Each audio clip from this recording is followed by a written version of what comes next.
নমস্কাৰ ছাত্ৰ ছাত্ৰীসকল, আজি আমি ডিছকাছ কৰিম ক্লাছ 7-ৰ lesson number 3 from the diary of Anne Frank, অৰ্থাৎ এনি ফ্ৰাংকৰ ডায়েৰীৰ পৰা, অৰ্থাৎ এনি ফ্ৰাংকৰ ডায়েৰীখনত কি লিখা আছিলে সেই কথাখিনি আমি আজি এই লেচনটোত আমি আলোচনা কৰিম। এতিয়া পোনপ্ৰথমে আমি লেচনটো ষ্টাৰ্ট কৰাৰ আগতে ওপৰৰ বক্সটোত যিখিনি কথা দিয়া আছে সেই কথাখিনি অকণমান আমি ডিছকাছ কৰোঁ। ইয়াত দিছে যে do you have a friend with whom you share your innermost thoughts and feelings. ইয়াত কৈছে do you have a friend with whom you share your innermost thoughts and feelings, অৰ্থাৎ তোমাৰ এনেকুৱা বন্ধু আছে নেকি, উইথ হোম যাৰ সৈতে ইউ শ্বেয়াৰ তুমি কি কৰা, পাতা, তুমি তোমাৰ কথাখিনি কোৱা, ইয়ৰ ইনাৰমষ্ট থটছ তোমাৰ ভিতৰৰ যিবিলাক চিন্তা, এণ্ড ফিলিংছ তোমাৰ যিবিলাক অনুভৱ, তুমি সেইবিলাক তোমাৰ এনেকুৱা কোনোবা বন্ধু আছে নেকি যাৰ সৈতে তুমি শ্বেয়াৰ কৰা, অৰ্থাৎ পাতা, তেওঁৰ লগত শ্বেয়াৰ কৰা তোমাৰ কথাবিলাক।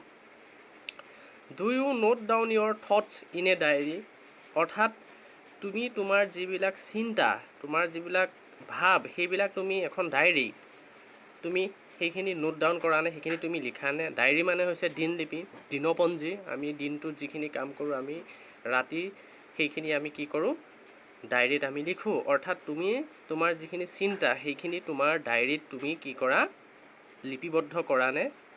Discuss with the friend sitting next to you the advantages and disadvantages of writing a diary, অৰ্থাৎ তুমি তোমাৰ বন্ধুৰ সৈতে, তোমাৰ কাষত যিজন বন্ধু আছে বা তোমাৰ যিজন বন্ধু, তুমি তেওঁৰ সৈতে ডিছকাছ কৰা যে এখন ডায়েৰী লিখাৰ যিটো কি বুলি কৈছে যে এডভান্টেজেছ এণ্ড ডিছএডভান্টেজেছ, অৰ্থাৎ তাৰ ভাল ফল, এডভান্টেজ মানে হৈছে কি সুফল, আৰু ডিছএডভান্টেজেছ মানে হৈছে তাৰ যিটো কুফল, অৰ্থাৎ বেয়া ফল। গতিকে এই ডায়েৰী লিখাৰ যিটো এডভান্টেজ আৰু ডিছএডভান্টেজ কি কি আছে সেইখিনি তুমি তোমাৰ বন্ধুবৰ্গৰ সৈতে ডিছকাছ কৰা।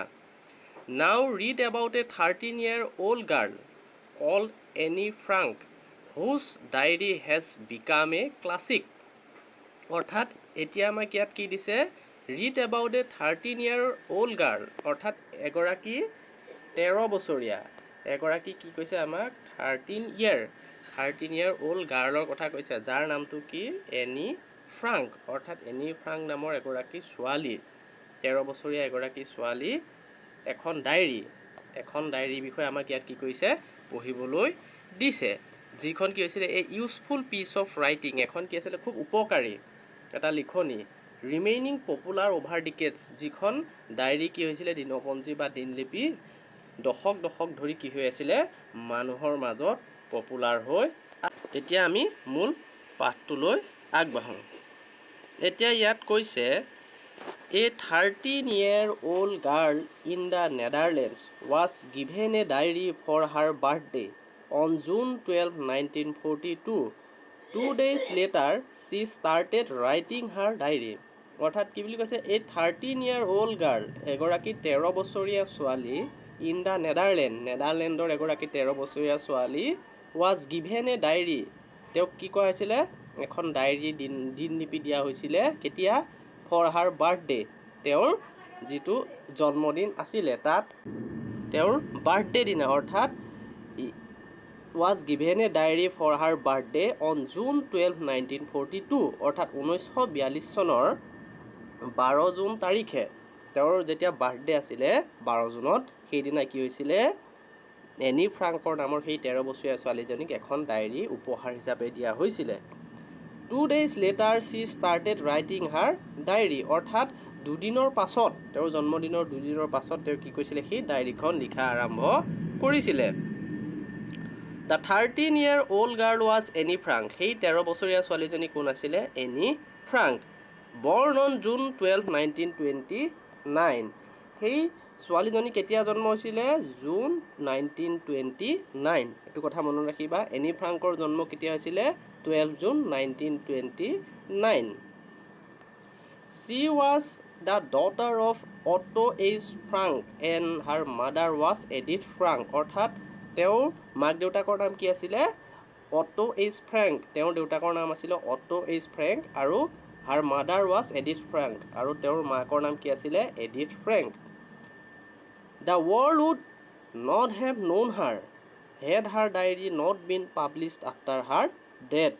অৰ্থাৎ এই বিশ্বখনে এনি ফ্ৰাংক নামৰ এজনী ছোৱালী আছিলে বুলি নাজানিলেহেঁতেন বা তেওঁক চিনি নাপালেহেঁতেন যদিহে কি হৈছিলে?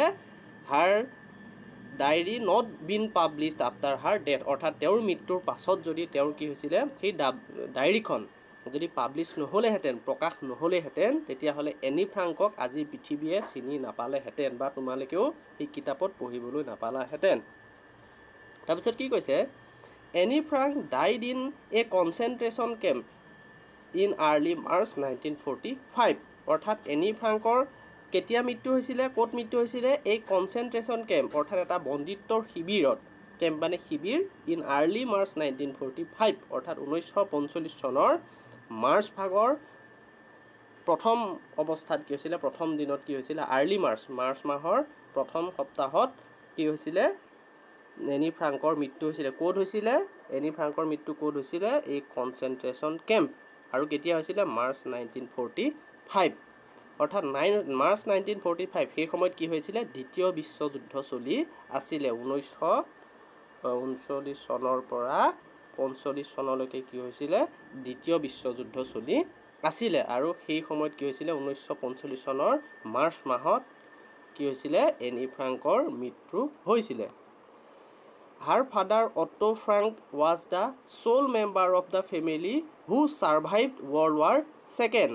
অৰ্থাৎ তেওঁলোকৰ পৰিয়ালৰ, তেওঁলোকৰ এনি ফ্ৰাংকৰ দেউতাক অটো এইচ ফ্ৰেংকে আছিলে একমাত্ৰ ব্যক্তি যি নেকি কি হৈছিলে? এই দ্বিতীয় বিশ্বযুদ্ধৰ সময়ত কি হৈছিলে? একমাত্ৰ জীয়াই আছিলে। অৰ্থাৎ এনি ফ্ৰাংকৰ দেউতাক কি হৈছিলে? ছাৰ্ভাইভ কৰি আছিলে। তাৰপিছত কি কৈছে? though she had started writing her diary in the summer of 1942 অৰ্থাৎ যদিও she had started writing her diary তেওঁ এনি ফ্ৰাংকে কি কৈছিলে? তাইৰ ডায়েৰীখন যদিও কি কৰিছিলে? লিখিবলৈ আৰম্ভ কৰিছিলে। কেতিয়া? ছামাৰ অফ 1942 1942 চনৰ এই দ্বিতীয় বিশ্বযুদ্ধৰ সময়ত ছামাৰ এই গ্ৰীষ্মকালত যদিও তেওঁ কি কৰিছিলে? লিখিবলৈ আৰম্ভ কৰিছিলে। It was never with an intention. তেওঁৰ কি নাছিলে? এটা ইণ্টেনশ্যন নাছিলে। তেওঁৰ কি নাছিলে? এটা ইণ্টেনশ্যন যে তেওঁ এটা মনত কি নাছিলে? কিবা এটা ধাৰণা নাছিলে বা অভিপ্ৰায় নাছিলে, তেনেকুৱা এটা ভাৱ লৈ পেলাই তেওঁ লিখা নাছিলে। কি আছিলে? কি ভাৱ লৈ লিখা নাছিলে? অফ ক্ৰিয়েটিং এ ৰেকৰ্ড, এটা ৰেকৰ্ড যাতে তেওঁ সৃষ্টি কৰিব, যে তেওঁ ভবা নাছিলে যে মই এখন ডায়েৰী লিখিম আৰু মোৰ ডায়েৰীখনৰ জৰিয়তে মই এটা ৰেকৰ্ড এটা মই কি কৰিম? সৃষ্টি কৰিম, ক্ৰিয়েট কৰিম of her experiences during the world war. অৰ্থাৎ দ্বিতীয় বিশ্বযুদ্ধৰ সময়ত মোৰ যিখিনি অভিজ্ঞতা হৈছিলে এই কনচেনট্ৰেশ্যন কেম্পত থাকি বা যিখিনি মই দেখিছিলোঁ মোৰ চকুৰে, সেই অভিজ্ঞতাখিনি মই এখন ডায়েৰীত লিখিম আৰু মই কি হৈ যাম? ফেমাছ হৈ যাম বা মই কি হৈ যাম? এটা ৰেকৰ্ড সৃষ্টি কৰিম। তেনেকুৱা এটা অভিপ্ৰায়, তেনেকুৱা এটা মনোভাৱেৰে কি কৰা নাছিলে? এনি ফ্ৰাংকে কি কৰা নাছিলে? তেওঁৰ ডায়েৰীখন লিখা নাছিলে। This was a way to pass time fruitfully অৰ্থাৎ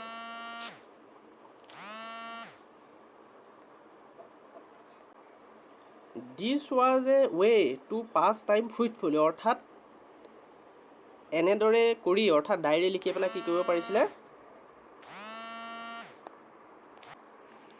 কি বুলি কৈছে? This was a way to pass time fruitfully while hiding from the German army in an underground safe house. অৰ্থাৎ কি হৈছিলে? তেওঁলোক দ্বিতীয় বিশ্বযুদ্ধৰ সময়ত তেওঁলোক কি হৈছিলে? পলাই আছিলে। Safe house, underground safe house, এটা মানে সুৰক্ষিত ঘৰত তেওঁলোক কি হৈছিলে? পলাই আছিলে। আৰু সেই পলাই থকা সময়খিনিত যিহেতু ঘূৰি ফুৰিব পৰা নাছিলে বা যাব পৰা নাছিলে, সেই সময়ত সময়খিনি সুন্দৰভাৱে পাৰ কৰিবৰ কাৰণেহে এনি ফ্ৰাংকে কি কৰিছিলে? পোনপ্ৰথমে ডায়েৰী লিখিবলৈ আৰম্ভ কৰিছিলে। ফেমাছ হ'ম বুলি বা এটা ৰেকৰ্ড সৃষ্টি কৰিম বুলি তাই ডায়েৰী লিখা নাছিলে। তাৰপিছত কি কৈছে? Anne's voice has reached out across continents and generation অৰ্থাৎ এনিৰ যিটো মাত, এতিয়া মাত মানে কাৰ কথা কৈছে? এনিৰ যিখন ডায়েৰীখন অৰ্থাৎ এনিৰ যিখিনি কথা তেওঁৰ যিখিনি চিন্তা সেইখিনি reached out across continent and generation continent মানে হৈছে কি আমাৰ যিবিলাক মহাদেশ আৰু জেনেৰেশ্যন মানে হৈছে কি প্ৰজন্ম অৰ্থাৎ এনিৰ সেই ডায়েৰীখন কি হৈছিলে বিভিন্ন দেশে আৰু প্ৰজন্মৰ মাজত কি হৈছিলে পাইছিলেগৈ সেইখন বিয়পি পৰিছিলে and her diary is one of the most important documents কি হৈছিলে আৰু তাইৰ ডায়েৰীখন কি হৈছিলে এখন বহুত গুৰুত্বপূৰ্ণ ডকুমেণ্টছ এখন কি হৈছিলে কাগজ হিচাপে of the tragedies of the war অৰ্থাৎ দ্বিতীয় বিশ্বযুদ্ধৰ সময়ত লিখিত এখন ট্ৰেজেডিজ মানে হৈছে দুখ অৰ্থাৎ এই দুখ দুৰ্দশাবিলাক বৰ্ণনা কৰা এখন মষ্ট ইম্পৰ্টেণ্ট এখন অতি গুৰুত্বপূৰ্ণ নথি হিচাপে কি হৈছিলে ডকুমেণ্টছ নথি হিচাপে কি হৈছিলে বিবেচিত হৈছিলে